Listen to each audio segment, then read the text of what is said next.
kasamang palad, no? Sumabog ang makina niya. Nag-overheat siya dahil doon sa water pump.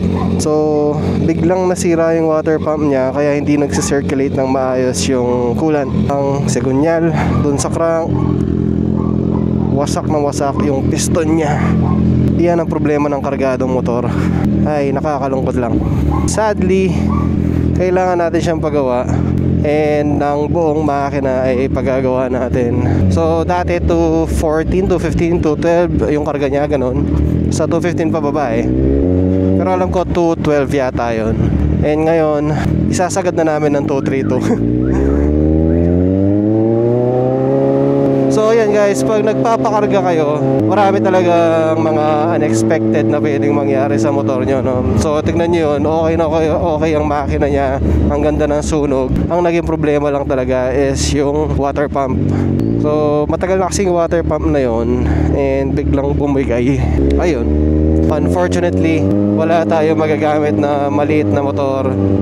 Ang mangyayari nito is balak ko din ibenta tong Z1 natin, no?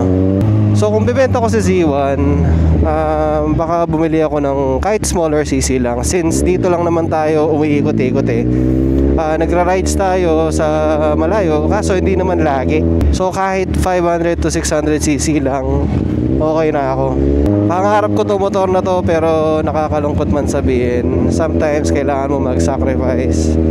So kung hindi mo na makakabili ng big bike, kahit small bike na muna, and then bibili ko si Mrs. para makapag-rides kami dalawa. So I will consider this as parang blessing in disguise, no? And then syempre, pag binenta natin to, meron tayong extra cash na mahuhugutan in case man may emergency. Baka last ride na to, na natin to kay Z1. Tignan natin. Wala pa naman final, pero may gustong tumingin ng motor, may nagpapadeliver na. Pero kapag nag-down yan ng parang security deposit, then that means this Thursday, go goodbye na tayo. Ayun, nag-send na nga.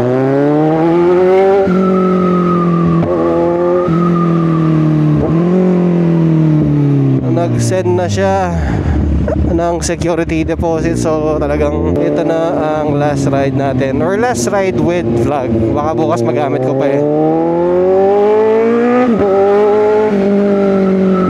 Nakakalungkot, pero hindi naman malayong makabili tayo ulit, no?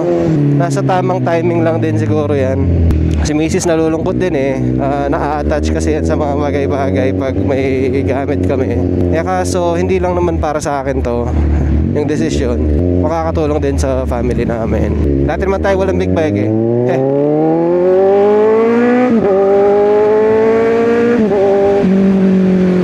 Hindi ko na nga pala nagay yung X4 natin kasi paggabi na.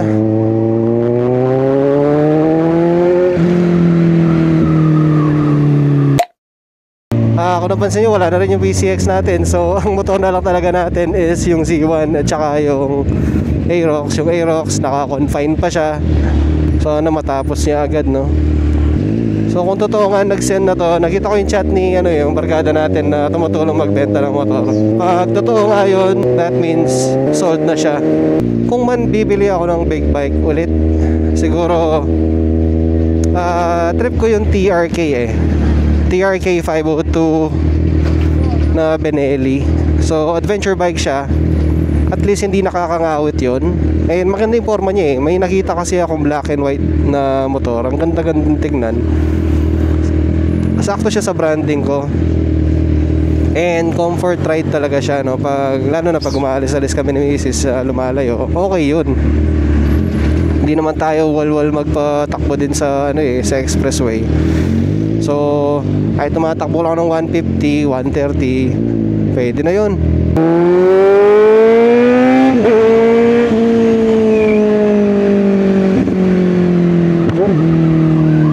Kung kailan pa man din ako nag-e-enjoy talaga dun sa Giulia natin or kay Aerox, dun siya nasiraan.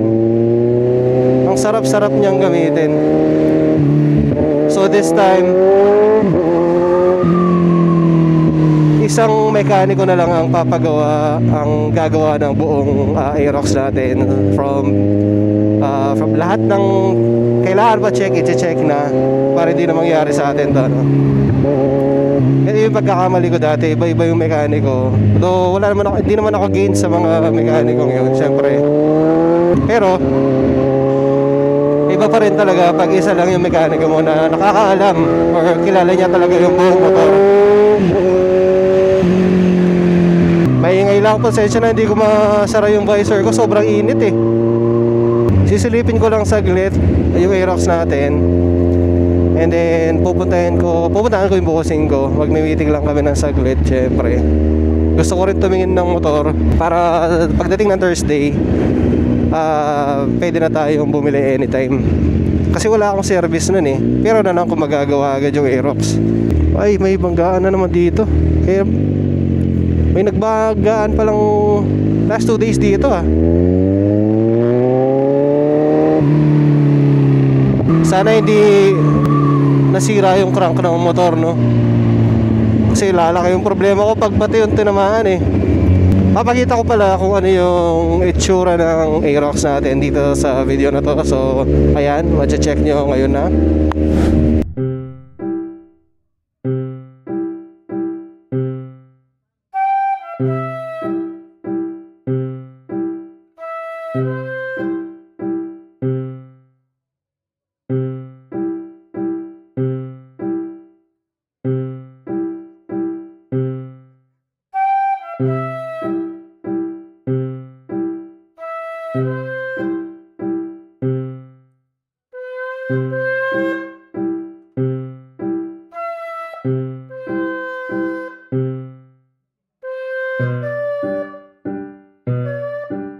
Ayun, kung makikita nyo, ang ganda ng sunog talaga. Ang ganda ng combustion ng motor eh.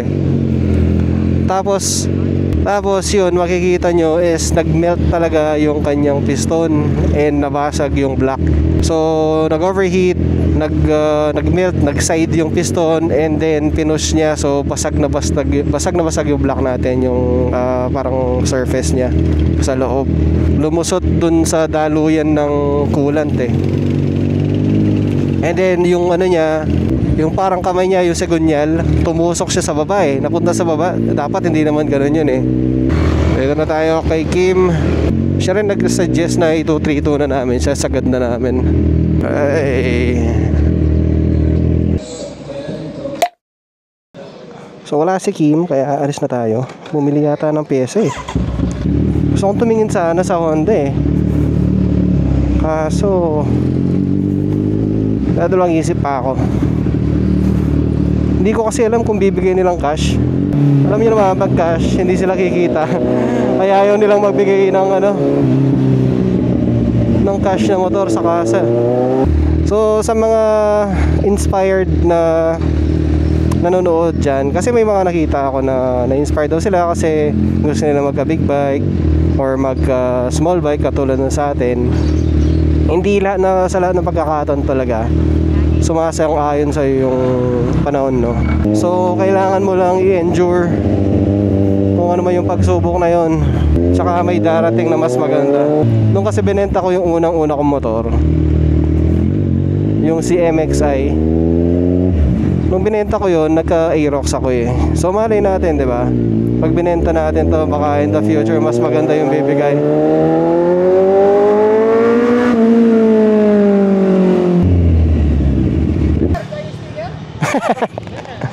Andiyo pa?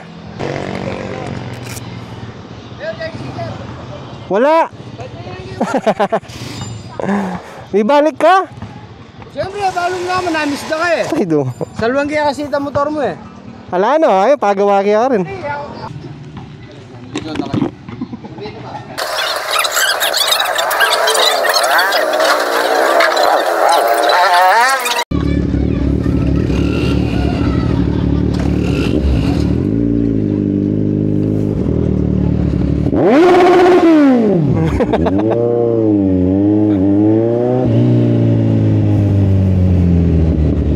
Gulat sila.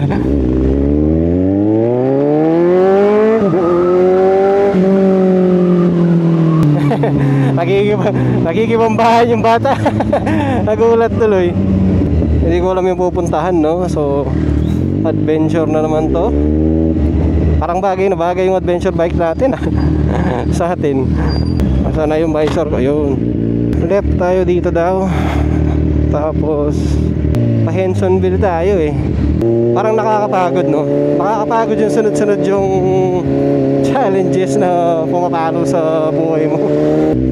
Malapit na ba tayo? 6 minutes. Malapit na pala.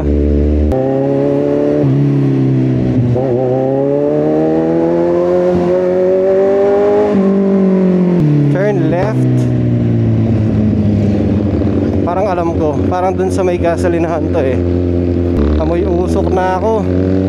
So dito tayo magle-left. Zeppelin. Okay.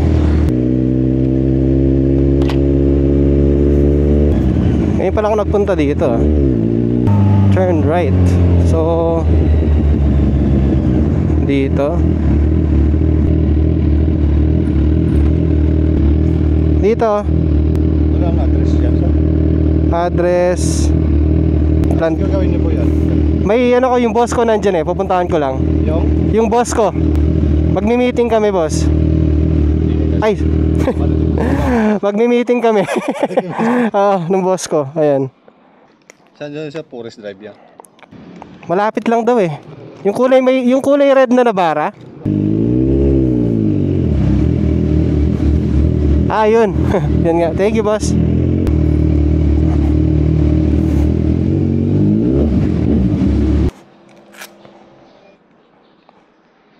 Hey. Hello. This is a nice place. Yeah, it's really nice. Even the clubhouse down there. Really. It's just weird. The clubhouse has a garden. There's like nobody that lives in the subdivision. Really. It's like us and like. Tapos na tayo sa meeting and on to our next lakad. Ang taas naman nito. Ang ganda ng ano nila dito. Thank you. Dito ko na lang lalagay kasi hihingin na naman ulit yung ID ko dun. Ang ganda ng subdivision na to, no? Ang sobrang maaliwalas niya. Tapos konti pa lang yung mga bahay. Elevated po, so hindi talaga babahain.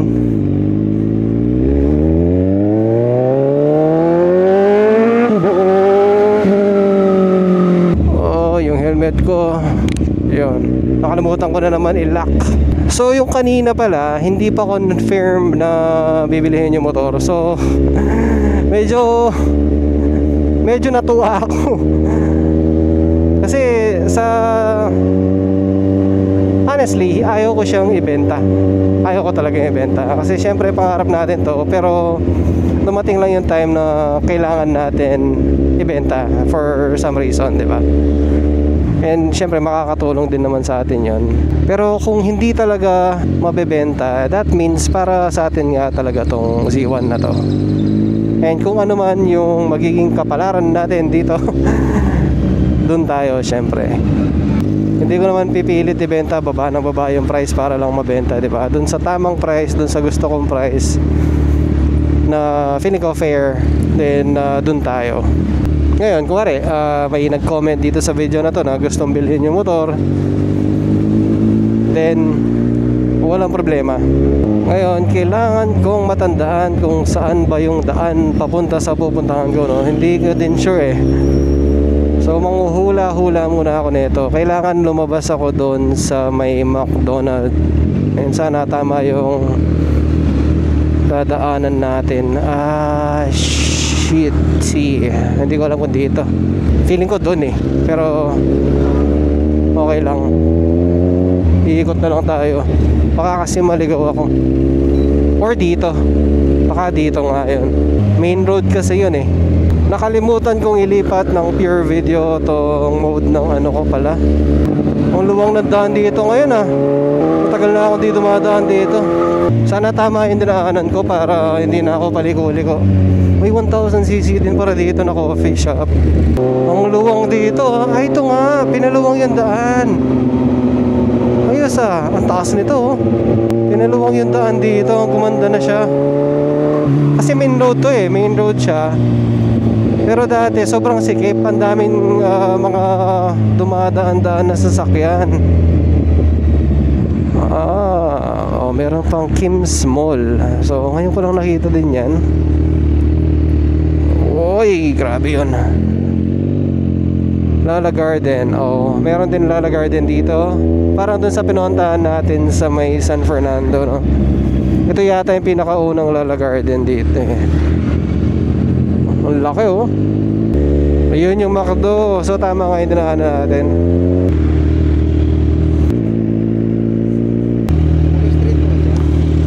Ay, teka lang. Dito lang siya eh. Airbnb siya. Hindi ko alam yung pangalan ng street eh, pero gaganon ako. Ayun. Masasailan talaga dito, no? Pero okay lang yun eh. Alam mong safe yung lugar. So palooban na rin to guys. Sana napakita ko ng maayos yung sira ng ating Aerox or si Julia. And abangan nyo kung ano ang magiging transformation niya, kung ano yung lalagay natin sa kanya ng makina. Kasi i-rebuild dyan ng buo. Magastos lang talaga sa banks, pero wala tayong magagawa eh. Ganun talaga, natsyempuhan tayo. So again guys, thank you for watching. Uy, big bike din yun ah. And of course, I'll see you in my next part. Peace.